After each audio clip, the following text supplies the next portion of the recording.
And so you want to get that right. You want to research the source material, make sure you have a sense for what people will expect, and then you try to give them that, but then you kick your feet off in a certain direction, hopefully in an unexpected direction, hopefully give some surprise so that it's worth watching. It's not just what people are already expecting. You mentioned Masquerade. Is that your favorite DC animated thing? Or? Well, that was like my first. Right? I watched some of the Batman animated series, but I was there on Christmas Day when it came out and watched it. Me and my buddy walked out going, well, it's about as good of a Batman movie as you could ever want. So that kind of imprinted on me. I've seen it a lot of times since. But yeah, I watched Dark Knight Returns or New Frontiers or Gotham Knights.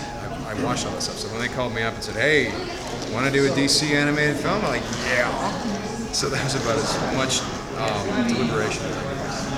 Can you talk a bit about what role Orm has in the movie? Yeah, he's a jerk. He's what we call a jerk. He's youthful.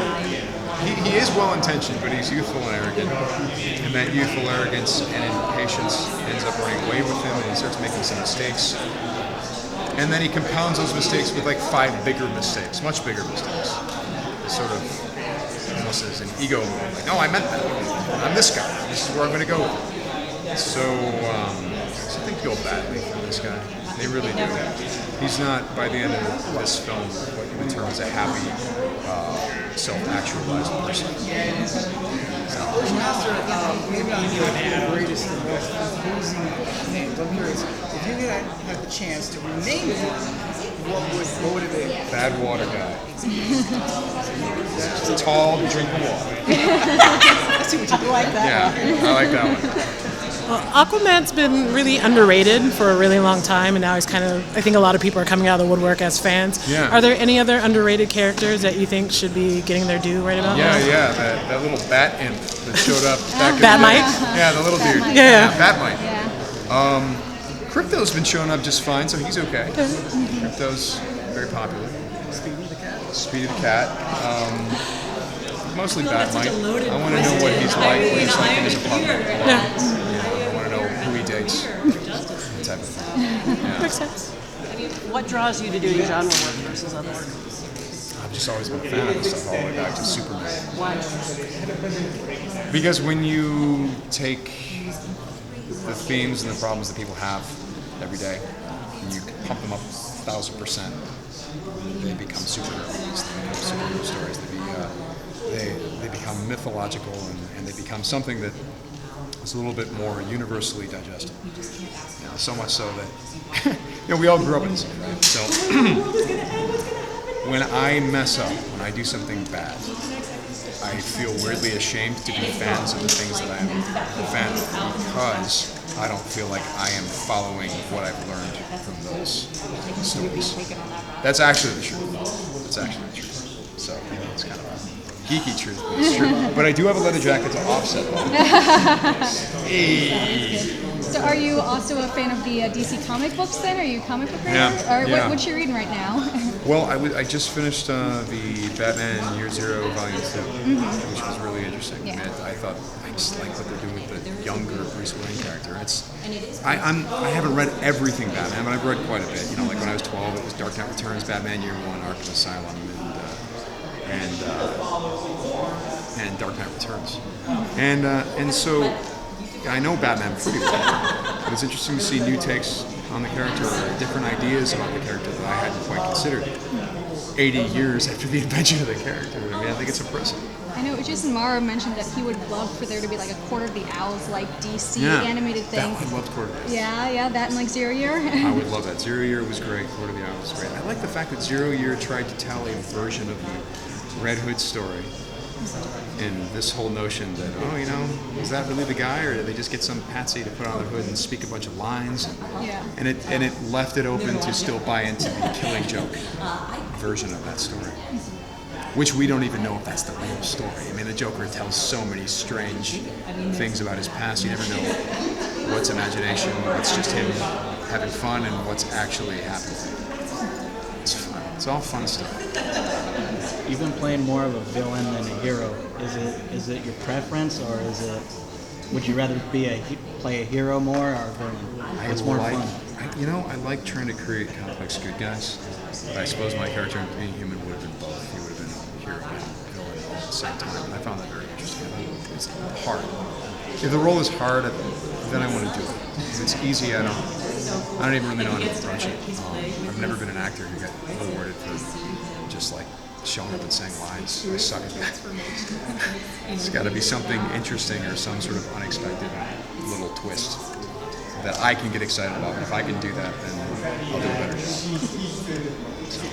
Just to shake it up a little bit, I'm Yeah. kind of curious, how excited are you about the new Star Wars film? You We're months away. progressively more and more excited. Yeah? Yeah, I have friends in that company, so I'm just hearing a lot of good things. And when you hear good things, you tend to get excited.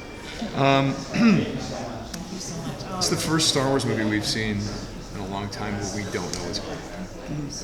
Even the prequels were like, well, Anakin's going to eventually fall in love and have a falling out and become Darth Vader. He knew the outline of the story. Maybe he was going to fall into a volcano. Yeah. This, I couldn't tell you.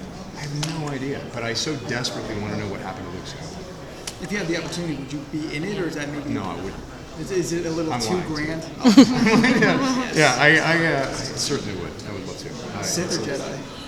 Either one. Either one. Any You guys kind of ride the line with Starkiller. It's true. It's true. Any opportunity to shed new light on the history of the Force and the themes of Star Wars is always worth it. So, yeah, I would. God, any Star Wars is always ridiculous, fun, and huge pressure. Maybe a half-hour Darth Maul show. Yeah, well, like a talk show, Darth Maul talk show. Just like Space Coast Coast to Coast. But That's right, except, instead of the mechanical legs, his bottom half is the desk. That's amazing. Yeah. I love it. Get Star of Davros. Get some Zorak on there. Yeah. That'd be amazing. We could get Jeff from the late night show since he's no longer working.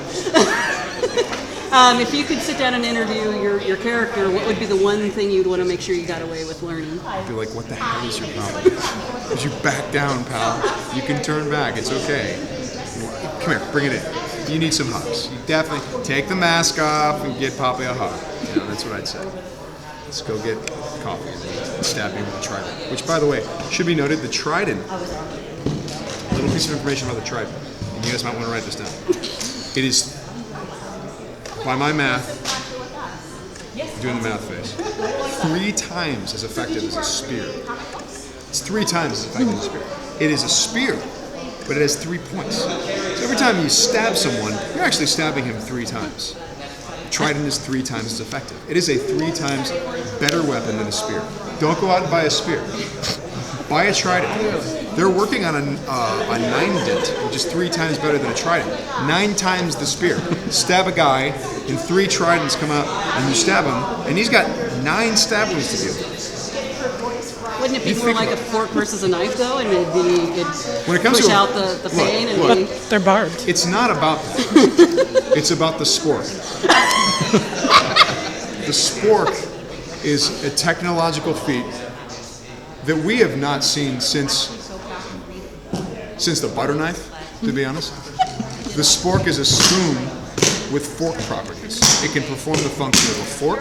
It can be a spoon. Can you eat your breakfast cereal with it? Have you ever tried? Yes, you can. Spoiler. Yes. The fork, you need to stab it, much like a trident. We talked about the trident. You remember that? And if you could just harness the powers of both, you make a spork. Yet it never caught on. You can go to like Popeyes right now and get yourself a spork. Study it. Take one with you. Put it in your pocket. Bring it to every meal you eat. You will understand. We're missing gold. Like, we have the technology, but I defy you to buy like a pewter or a silver spork. I want a set of silverware that has sporks instead of any kind of knives and forks. Get rid of that. Save space. Have a whole thing of silver sporks. They have titanium ones. Do they really? Yeah. Where? Thinking. Yeah. What about tridents? Do they have a titanium trident? I haven't sure there seen is. one on there, but I'm not saying that there's not one All there. right. Well, here's what I want. I want a trident. Yeah. I want a prototype 9-dent, and I want a spork. I know a gentleman in Kansas City, Kansas who could get that for you. Well, let's make this happen. It's very important. It's very nice. Do you guys have it? Do you get it? Did you Yes. get all that? Yeah. Absolutely. Here's the thing, we want to Yes, start a no. movie, so we have to take